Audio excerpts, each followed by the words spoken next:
Hello friends, welcome to our channel Gyan Ganga Ayurveda classes में। आज का टॉपिक है त्रयोदश सा अग्नि स्वेद। तो जैसा कि देख रहे होंगे, आचार्य चरक ने जो स्वेदन के प्रकार बताए हैं, अग्नि स्वेद के भेद बताए हैं, वो 13 प्रकार बताए हैं। इसलिए इस टॉपिक का नाम है त्रयोदश अग्नि स्वेद। त्रयो मीन्स होता है 3, 10 का मतलब 10 होता है, 3 + 10 13 हो जाएगा। और ये अग्निश्वेद का भेद है, प्रकार है। ये एक आपका अपने आप में वेरी वेरी इंपॉर्टेंट टॉपिक है एग्जाम के पॉइंट ऑफ व्यू से। तो आइए देखते हैं आचार्य चरक ने किस तरह से क्या बताया है।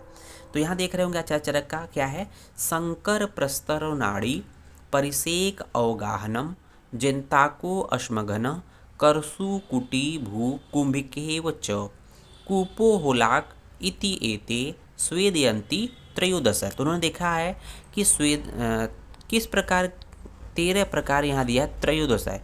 ये इम्पॉर्टेंट इसलिए हो जाता है कि उन्होंने श्लोक में त्रयोदश टर्म दिया है। तो प्रश्न पहला एमसीक्यू पूछेगा कि आचार्य चरक के अनुसार सा अग्निस्वेद या अग्निस्वेद का भेद है। तो ऑप्शन में आपका त्रयोदश अर्थात 13 रहेगा। ठीक है ना, ध्यान दीजिएगा क्योंकि टर्म आया त्रयोदश। हो सकता है 13 के ऑप्शन में, हो सकता है कि त्रयोदश के टर्म में हो, डिपेंड करता है कैसा प्रश्न बनाते हैं। फिर यहाँ पर देखेंगे कि यहाँ पर 13 प्रकार जो स्वेद हैं इस तरह से हो गया। और इसको याद कैसे करना है, तो पहले के टॉपिक में हम लोगों ने इसको ट्रिक हम लोगों ने बताया है। तो आप चैनल पर जाके वहाँ पर देख सकते हैं ईजिली। तो इसको हम फिर देखते हैं कि चरक ने अग्निस्वेद के 13 भेद बोले हैं। चरक के अग्निस्वेद कितने हो गए, देखें रेफरेंस क्या है, चरक सूत्र 14 का 39-40वां श्लोक। ठीक है, तो 13 प्रकार के स्वेद बता दिया अग्नि। अब बात करते हैं सुश्रुत ने अग्निस्वेद के कितने भेद बोले हैं। तो अग्निस्वेद के 4 प्रकार बोले हैं। तो अग्निस्वेद के सिर्फ 4 प्रकार, जबकि चरक का 13 प्रकार। तो ध्यान दीजिएगा, सुश्रुत ने 4 प्रकार का, चरक ने 13 प्रकार का। अब यहाँ पर 4 कौन कौन से हैं, ताप स्वेद, उष्म स्वेद, द्रव स्वेद, उपनाह स्वेद। अब देखा जाए तो चरक के जो 13 प्रकार के अग्निस्वेद है, शुरू के इन्हीं तीन में ही समायोजित हो जाते हैं। अर्थात 13 प्रकार जो होता है इन्हीं 3 में, अर्थात ताप में, उष्म में और द्रव में। उपनाह में नहीं होता, उपनाह को काउंट नहीं करते हैं। उपनाह में चरक का कोई नहीं आता है। ऐसा क्यों है अभी बताएंगे।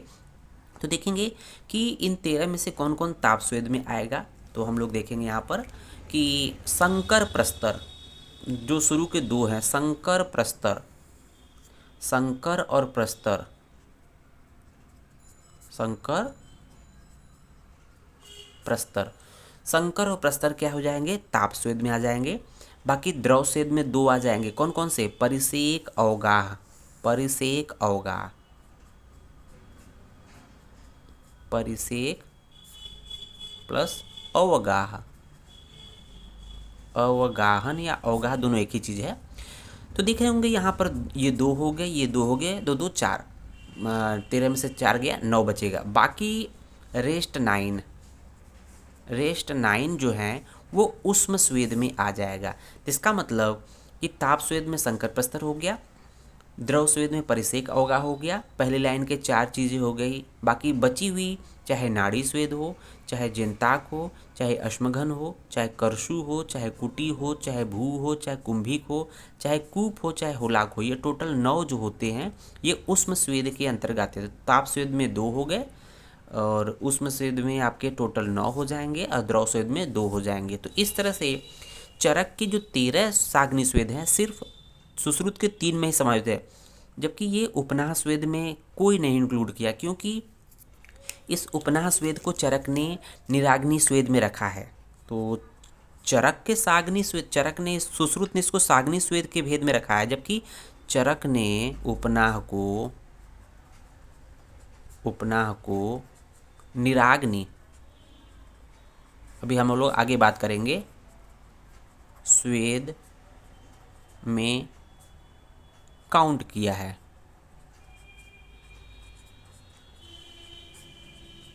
तो आगे हम लोग निराग्नि स्वेद के बारे में बात करेंगे, जो कि 10 प्रकार के चरक ने बोले हैं, उससे संबंधित देखेंगे। तो वहाँ उपनाह स्वेद भी आता है।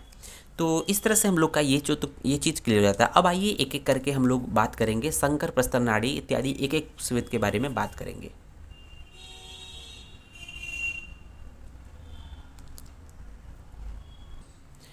शंकर स्वेद की बात करते हैं। पहले नंबर पे शंकर स्वेद आता है। तो देखेंगे शंकर स्वेद को हम लोग क्या कहते हैं, मिक्स्ड फोमेंटेशन, मिक्स्ड फोमेंटेशन।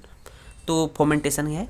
तो संकर का जो मीनिंग होता है सम्मिश्रण या मिक्सचर या मिक्स्ड होता ही है। अब बात आती है कि संकर स्वेद में क्या करते हैं कि जो भी औषधियों होता है, जो भी औषधियों को, औषधि जो होती है उसको कूट पीस कर क्या करते हैं, मिक्स कर लेते हैं, मिक्स कर लिए। मिक्स करने के बाद उसकी दो विधि होती है, या तो डायरेक्ट क्या करते हैं उनको पिंड बना लेंगे, या तो उनको वस्त्र जैसे मिक्स करके क्या करेंगे, उनको वस्त्र में पिंड बना लेंगे, वस्त्र में बांध लेंगे पिंड के रूप में, या बिना वस्त्र के पिंड का निर्माण कर लेंगे। ठीक है, तो गोला कर लेंगे। मान लीजिए इसको थोड़ा सा गर्म कर देंगे, इसको पिंड बन गया, तो इसको क्या करेंगे, हीट देंगे, अग्नि देंगे, जिससे कि ये गर्म हो जाएगा पिंड के रूप में, चाहे वस्त्र या बिना वस्त्र के। तो जिस भी शरीर के पार्ट पर पेन होगा, वातजन विकार होंगे या कफजन विकार हो गया, वात कफजन विकारों में स्वेदन देते हैं। मान लीजिए यहाँ पर ज्वाइंट पेन हो रहा है, तो यहाँ पर क्या उसको रख के उसको स्वेदन कर लेंगे, जहाँ जहाँ पर ज़रूरत होगी वहाँ वहाँ उसका स्वेदन कर लेंगे। अब बात आती है कि कहाँ कहाँ देते हैं, तो यूज कहाँ करते हैं देखेंगे। तो चाहे वातजन व्याधि हो, चाहे कफजन व्याधि हो, चाहे वात कफजन विकार, वात कफ और वात कफजन विकार, जैसा जानते हैं स्वेदन इन्हीं तीनों में दिया जाता है। अब बात आती है कि संकर स्वेद का दूसरा नाम, संकर स्वेद को हम लोग और क्या नाम देते हैं, पिंड स्वेद भी कहते हैं, पिंड स्वेद भी कहते हैं। आपसे प्रश्न पूछा जाएगा।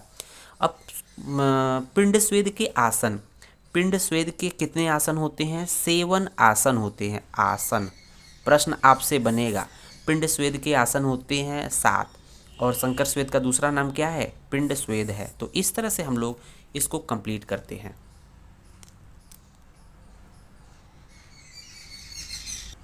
दूसरे नंबर पे आता है प्रस्तर स्वेद। प्रस्तर स्वेद को हम लोग क्या बोलते हैं, हॉट बेड सुडेशन। तो ध्यान दीजिएगा, हॉट बेड सुडेशन अर्थात कि यहाँ पर कुछ इस तरह से बनाया जाता है कि जो बिस्तर होता है उसी को गर्म किया जाता है, हॉट बेड सुडेशन कहते हैं।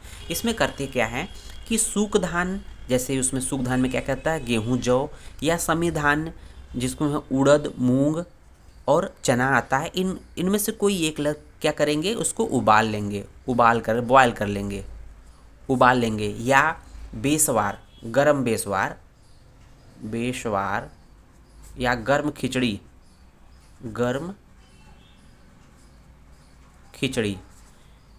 को क्या करेंगे, गर्म बेसवार या गर्म खिचड़ी को क्या करेंगे कि एक पत्थर पर क्या करेंगे, एक पत्थर पर मतलब इसको लेप लगा देंगे। इस पे मान लीजिए इसका लेप लगा दिए, इसके पूरे ऊपर इसका लेप लगा दिए, इस पत्थर के ऊपर लेप लगा दिए। और लेप लगाने के बाद क्या होगा, पत्थर का प्रमाण कितना होना चाहिए, व्यक्ति के प्रमाण के अनुसार। इसका जो प्रमाण है, जिस व्यक्ति का स्वेदन कराना है उसका प्रमाण व्यक्ति के प्रमाण के अनुसार होना चाहिए। ठीक है, तो ये पत्थर है, ये पत्थर का टुकड़ा है, पत्थर का एक तरह से बेड है, उसके ऊपर उन्होंने गर्म उबाल कर सूख धान संविधान को उबाल कर या गर्म वेसवार या गर्म खिचड़ी का लेप लगा दिया। अब इसके ऊपर क्या करेंगे, इसके ऊपर एक फिर पहले तो इसको लेप लगाएंगे पहले नंबर। दूसरे नंबर पे क्या है कि उसके ऊपर से हम लोग क्या करेंगे कि एरंड पत्र या ऊनी वस्त्र बिछा देंगे। ठीक है, बिछाने के बाद क्या करेंगे कि जिस व्यक्ति को स्वेदन देना होता है उसके शरीर में तेल की मालिश करने के बाद व्यक्ति को इस पर लेटा देंगे।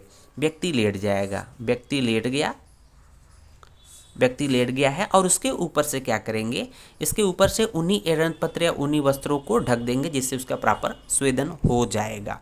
तो कहीं ना कहीं वात या वात कफ या कफज व्याधियाँ इससे समाप्त हो जाएंगी। प्रस्तर के बाद हम लोग का नंबर आता है नाड़ी का, लेकिन नाड़ी को पढ़ने से पहले हम लोग अश्मघन को पढ़ लेते हैं, क्योंकि प्रस्तर और अश्मघन में काफ़ी सिमिलरिटी होती है, कुछ डिसिमिलरिटी भी है, लेकिन इसमें भी पत्थर का प्रयोग करते हैं, इसमें भी पत्थर का प्रयोग करते हैं। देखते हैं किस तरह से है। तो यहाँ पर हम लोग देख रहे होंगे कि जो अश्मघन को हम लोग क्या कहते हैं, स्टोन बेड सुडेशन। तो यहाँ पर पत्थर का प्रयोग किया गया है, यहाँ पर भी पत्थर था। फ़र्क इतना है कि यहाँ पर चीज़ों को गर्म करके या उबाल करके खिचड़ी वेशवार को इसका लेप लगाते थे पत्थर के ऊपर और फिर उसको व्यक्ति को फिर लेटाते थे। लेकिन यहाँ पर क्या है कि जिन वातनाशक औषधियाँ, क्या करना है इस पर वातनाशक औषधियाँ, वात शामक, वात कफ शामक, वात और कफ शामक जो औषधि है, औषधि की लकड़ी को जलाना है, जलाना है। जब इस पे जलाएंगे तो क्या होगा, ये गर्म हो जाएगा। जब गर्म हो जाएगा, जलाएंगे तो पत्थर गर्म हो जाएगा, पत्थर गर्म हो जाएगा। गर्म पत्थर पर फिर क्या डालते हैं हम लोग, उष्ण जल डालते हैं। उष्ण जल से धुलते हैं उसको। धुलने के बाद क्या करेंगे, धुलने के बाद क्या करेंगे कि जिस व्यक्ति का स्वेदन कराना होता है उसको तेल की मालिश कराकर उसको अच्छे से क्या करते हैं कि उस पर लेटा देते हैं। लेटाने से क्या होगा कि जो भाप बनेगा उसके शरीर में लगेगा और उसको क्या करेंगे, उसी तरह से एरंड पत्र या ऊनी वस्त्र या रेशमी पत्रों से उसको ढक देंगे, जिससे कि उसका अच्छे प्रकार से स्वेदन हो जाए। तो फ़र्क बस इतना है, यहाँ पर बेसवार का लेप लगाते थे, यहाँ लेप न लगाकर यहाँ पर औषधियों को जलाएंगे, गर्म करेंगे, जिसकी वजह से पत्थर गर्म हो जाएगा और व्यक्ति गर्म हो जाने के बाद उसके ऊपर हम लोग क्या करेंगे, एरंड पत्र या ऊनी वस्त्र रख देंगे। उसके ऊपर व्यक्ति जो तेल लगाया हुआ व्यक्ति रहेगा वो लेट जाएगा और फिर उसके फिर से ऊपर से हम लोग रेशमी वस्त्र या ऊनी वस्त्र उड़ा देंगे, जिससे कि उसका अच्छी प्रकार से स्वेदन हो जाएगा। इसके बाद देख रहे होंगे हम लोग चौथे नंबर पे नाड़ी स्वेद के बारे में देख रहे हैं। नाड़ी स्वेद जैसा कि नाम है नाड़ी अर्थात कोई ट्यूबुलर स्ट्रक्चर से, नाड़ी मतलब ट्यूब, तो इसको हम लोग क्या बोलते हैं, स्टीम केटल सुडेशन। स्टीम केटल सुडेशन जैसा कि आपने देखा होगा चाय की दुकान पे चाय की जो केटल होती है उसका जो अग्र पार्ट जिससे चाय निकलता है ये कुछ उसी तरह से होता है, नाड़ी नुमा होती है। तो यहाँ पर भी कॉन्सेप्ट कुछ ऐसा ही है। एक ऐसा पात्र है, एक ऐसा पात्र है जिससे एक नाड़ी अटैच होती है, लंबी नाड़ी होती है। होता क्या है, उस पर्टिकुलर जो पात्र होता है, जो केटल होती है, स्टीम केटल सुडेशन में जो केटल होती है उसमें हम लोग वात या कफनाशक औषधियाँ भर लेते हैं, उसमें कुछ द्रव मिला देंगे और साथ ही साथ उसके नीचे देखे होंगे कि यहाँ पर बर्नर लगाया, अग्नि दी जाती है जिससे कि इसका क्वाथ बनेगा। जब गर्म होगा तो क्या होगा, भाप बनेगा, उष्मा वाष्प ऊपर उड़ेगी, वाष्प ऊपर उड़ेगी तो क्या होगा कि इस नाड़ी के सहारे व्यक्ति का स्वेदन, स्नेहन पहले किए हुए व्यक्ति का स्वेदन जिस पार्ट का करना है वहाँ पर हम लोग स्वेदन कर लेंगे, चाहे वातज व्याधि हो, चाहे कफज व्याधि हो, चाहे वात कफज व्याधि हो। यहाँ पर ध्यान देने वाली बात यह है कि इस नाड़ी की आकृति बताई गई किस आकार की होती है, तो बोला गया गज अग्र हस्त संस्थानिया, अर्थात जो हाथी का सूंड होता है, हाथी का सूंड होता है उसी के आकार की होती है। तो हाथी का सूंड देखा होगा जहाँ से अटैच होता है वहाँ पर मोटा होता है, जैसे ही आगे बढ़ता जाता है वहाँ पतला होता जाता है। और दूसरी बात ध्यान देने वाली बात है, इसकी लंबाई वेरी वेरी इंपॉर्टेंट है। इसकी लंबाई कितनी होती है, तो लंबाई 1 से आधा से 1 व्याम, क्या है, आधा से 1 व्याम। तो बात आती है कि अब 1 व्याम कितना होता है, 3.5 हाथ लंबा होता है। इतना लंबा क्यों बनाया गया है, क्योंकि यहाँ पर देखेंगे बहुत ज़्यादा गर्म वाष्प जाएगा। अगर लंबाई छोटी रहेगी तो क्या होगा, व्यक्ति जलने की संभावना रहेगी, स्किन उसका जल जाएगा। इसलिए ये है कि भाप जैसे जैसे आगे बढ़ेगा ठंडा होता जाएगा, लंबा ज़्यादा रहेगा तो ठंडा होता जाएगा, तो ईजिली उसका स्वेदन हो जाएगा। तो इस पर्पज़ से इसकी लंबाई 3 से 3.5 हाथ लंबा बनाया गया है। यहाँ पर देख रहे होंगे 5वें नंबर पे परिसेक स्वेद। परिसेक स्वेद को हम लोग एफ्लूजन सुडेशन भी कहते हैं, या सिंपली इसको समझना है तो परिसेक का मीनिंग होता है शावर बाथ। परिसेक का मतलब ऊपर से पानी की बूंदे आए, बूंदे के रूप में पानी आए, औषधि के रूप में आए, उसको बोलते हैं परिसेक स्वेद। होता क्या है इसमें, बोला क्या गया है कि एक घड़ा लेना है, एक घड़ा लेना है। घड़ा ऐसा होना चाहिए, मटका ऐसा होना चाहिए, इसमें क्या होना चाहिए, कम से कम 1000 छिद्र होने चाहिए। मतलब घड़ा में 1000 छिद्र होना चाहिए। उसको हम लोग क्या बोलते हैं, वर्सुलिका। वर्सु, वर्षा वाला वर्सुलिका, वर्सुलिका बोलते हैं। और इसकी जो रचना या जो कॉन्सेप्ट है, कहीं ना कहीं इस समय आज के कॉन्सेप्ट में जो गार्डनर या माली होते हैं, जिससे वो पौधों को पानी देते हैं, वो कुछ उसी तरह के बात किया गया है। तो यहाँ पर देखेंगे कि होता क्या है कि कुछ ये जो गार्डनर माली का पात्र है तो कुछ इस आकार के, यहाँ पर देखेंगे ये ट्यूब जुड़ी होती है और यहाँ पर कई छिद्र हैं। इसी छिद्र से क्या होता है, ये बाहर पानी आता है, गर्म आता है। ठीक है, तो होता क्या है कि यहाँ पर जो द्रव्य होंगे, यहाँ पर जो द्रव होगा वो नाड़ी स्वेद में बनाए गए जो प्रयोग किए गए द्रव्य हैं उनको क्वाथ बनाकर, उनका क्या करना है, क्वाथ बना देना है। क्वाथ बनाने के बाद इसमें भरना है, क्वाथ बनाने के बाद इसमें भरना है। भरने के बाद जिस व्यक्ति का स्वेदन करना है उससे अच्छी प्रकार से वातनाशक तैलों का प्रयोग करके, मालिश करके उसके ऊपर ये परिसेक कराते, ऊपर गिराते हैं, उसको बोलते हैं परिसेक। इससे उसका अच्छी प्रकार से स्वेदन हो जाता है।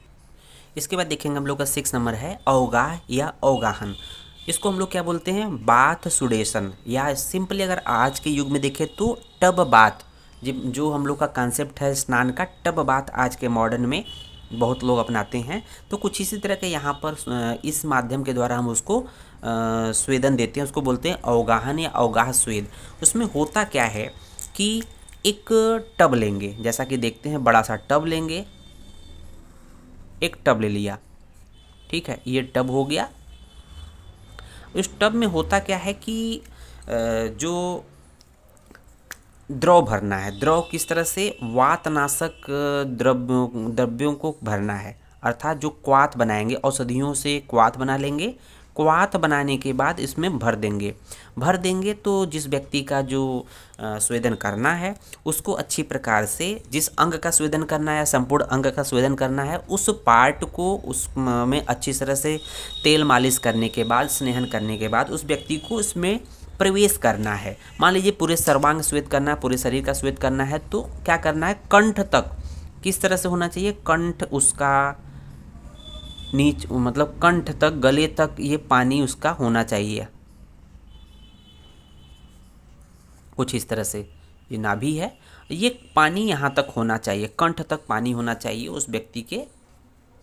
ठीक है, तो इसको बोलते हैं टब बाथ। आचार्य भाव प्रकाश ने क्या कहा है, भाव प्रकाश ने थोड़ा सा अंतर कहा है।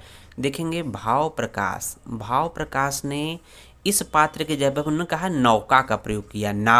नौका क्या करना है, नौका है, सिंपली नौका बना दिया हमने, नौका का प्रयोग करना है। और औषधि जो है, जिस तरह से मतलब कि द्रव है, वही वातनाशक औषधियों का क्वाथ यहाँ पर रखना है, वातनाशक औषधियों का क्वाथ रहेगा। और व्यक्ति को क्या करना है, जिस व्यक्ति का स्वेदन करना है उसमें ये क्या है, नौका, नाव, ये नाव है, ये भाव प्रकाश में आया है। तो व्यक्ति को मतलब ये कितना पानी होना चाहिए नाव में, बोला गया है कि नाभि से 6 अंगुल ऊपर पानी या द्रव कितना होना चाहिए, नाव में पानी कितना होना चाहिए, नाभि से 6 अंगुल ऊपर तक होना चाहिए। बाकी प्रक्रिया सेम है, उसको कुछ समय तक इसमें लेटा रहेगा, और उसके बाद ये उसका प्रॉपर स्वेदन हो जाएगा, फिर बाहर निकलेगा।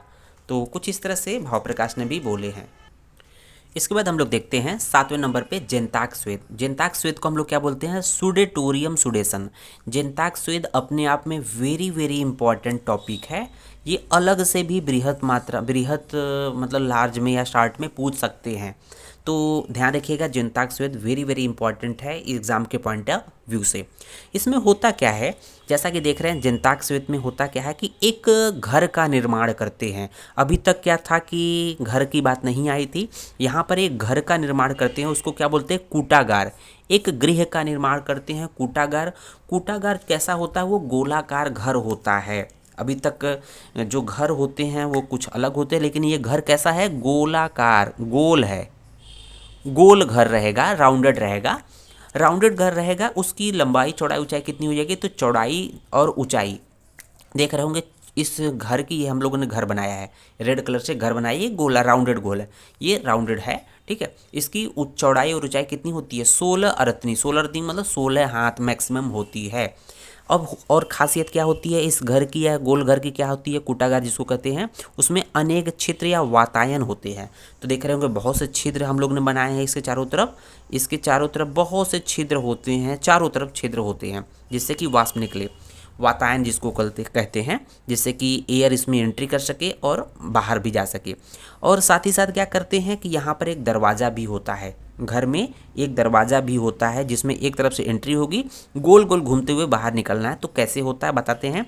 अब इस घर के, इस कूटागार या गोल घर के बीचों बीच क्या होगा, बीचों बीच हम लोगों ने देखेंगे ये क्या बनाया है, एक राउंडेड ये बनाया है, इसको बोलते हैं अंगार कोष्टक। क्योंकि हम लोग को स्वेदन कराना है तो अग्नि क्या करना, जैसे आपने देखा होगा इसके बीचों बीच हम लोग एक अंगार कोष्टक बनाएंगे, अर्थात इसमें हम लोग अग्नि, अंदर एक मिट्टी का पात्र रहेगा, उसको अग्नि प्रदीप्त कर देंगे, उसके ऊपर ढक्कन लगा देंगे, ढक्कन के ऊपर भी छिद्र रहेंगे जिससे कि अग्नि वाष्प बाहर निकले, और साथ ही साथ साइड में बीच ओपनिंग रहेगी।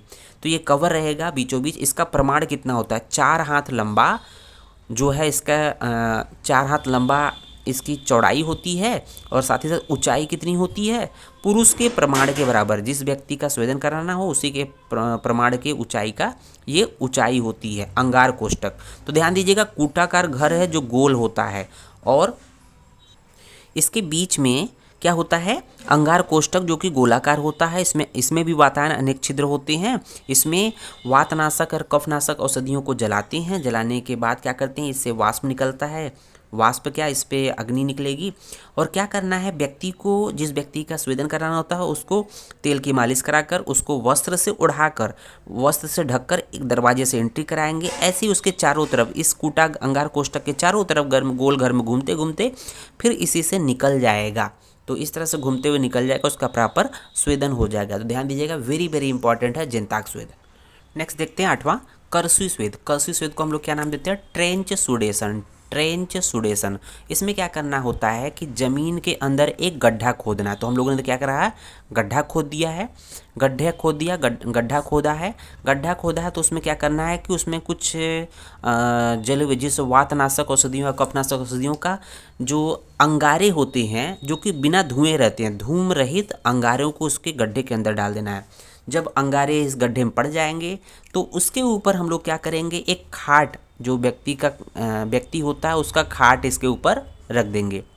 खाट रख दिया इसके ऊपर, और व्यक्ति लेटा हुआ आराम से इसका स्वेदन हो जाएगा।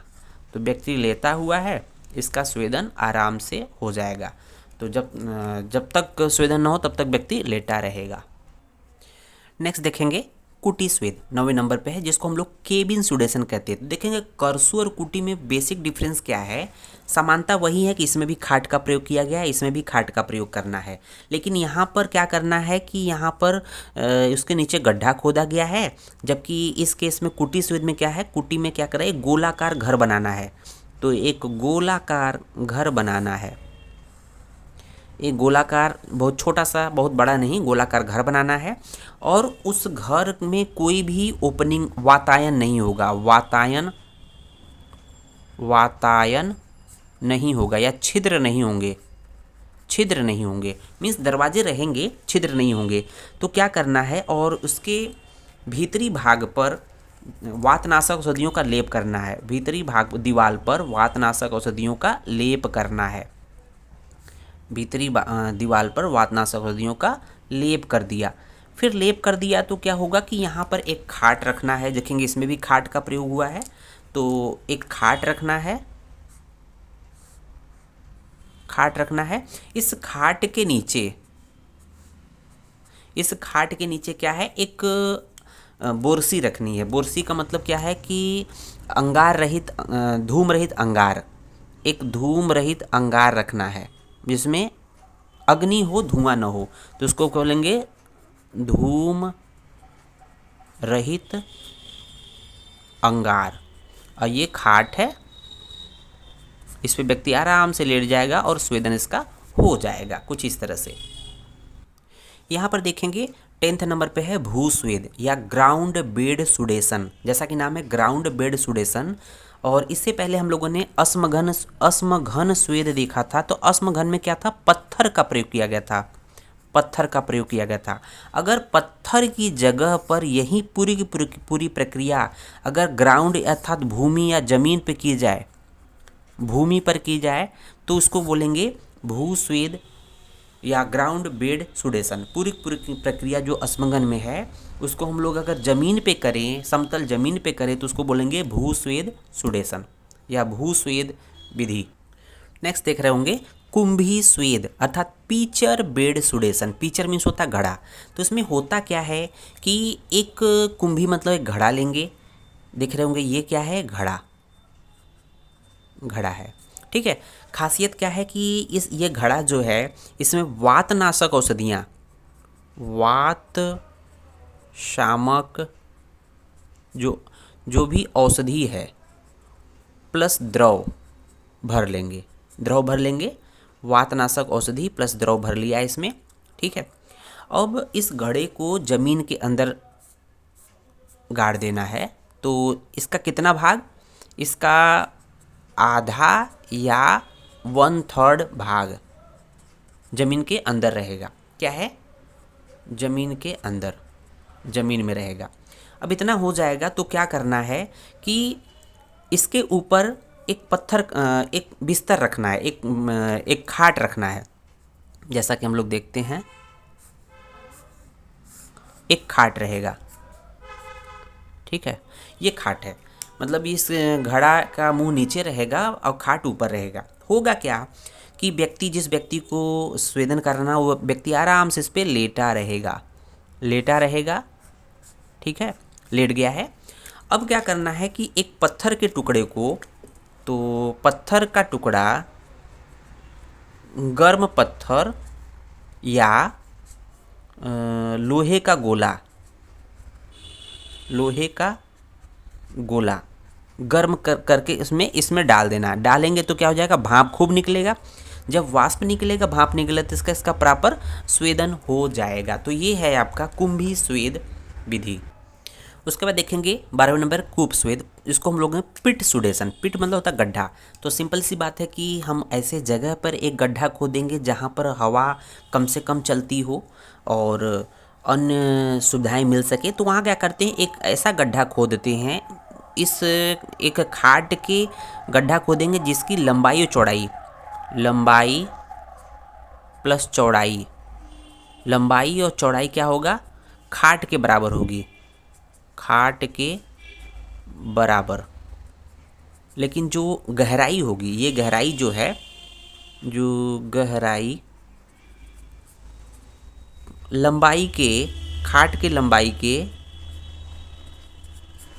2 गुनी होगी, लंबाई के 2 गुनी होगी।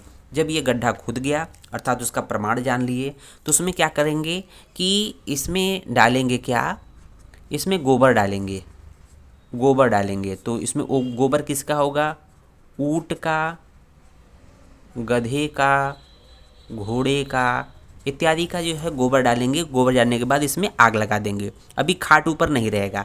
आग लगाने के बाद जिसमें जब धुआं समाप्त हो जाएगा, जब धुआं समाप्त हो गया तो क्या करेंगे, जिस व्यक्ति का मालिश करना, जिस व्यक्ति का स्वेदन करना है उसको अच्छे प्रकार से स्नेहन का प्रयोग करके उसको लेटा देंगे, उसका प्रॉपर स्वेदन हो जाएगा। देखेंगे इसके बाद है होलाक स्वेद, जो कि अंतिम स्वेदन का लास्ट है, जिसको बोलते हैं अंडर बेड सुडेशन। और देखेंगे इसके कूप और होलाक में क्या बेसिक डिफरेंस है। यहाँ पर भी खाट का प्रयोग किया गया है, यहाँ पर भी खाट का प्रयोग किया गया है। ये भी खाट है और ये भी खाट है, खाट मतलब खटिया। बस फ़र्क इतना है कि यहाँ पर खटिए के नीचे गड्ढा खोदा गया था, यहाँ पर गड्ढा न होकर यहाँ पर बोरसी है, जिसको बोलते हैं बोरसी। बोरसी जबकि जाड़ों के दिनों में यूज होती है, ठंड से बचने के लिए लोग क्या करते हैं इसमें लकड़ियों को जला देते हैं। तो यहाँ पर भी जो भी ऊँट गोबर, गधे की, घोड़े का जो गोबर होता था उसमें डालकर बोरसी में इसको क्या करेंगे कि आग लगा देंगे, और जब धुआं रहित हो जाएगा, सिर्फ आग बचेगा, तो यहाँ पर इसका जो वाष्प निकलेगा बाहर, उसकी वजह से व्यक्ति को हम यहाँ पर लेटा देंगे, और जिस व्यक्ति का स्वेदन होना है वो प्रॉपर उसका स्वेदन हो जाएगा, और उसको प्रॉपर स्नेहन कराकर इस पर लेटा देंगे, उसका प्रॉपर स्वेदन हो जाएगा।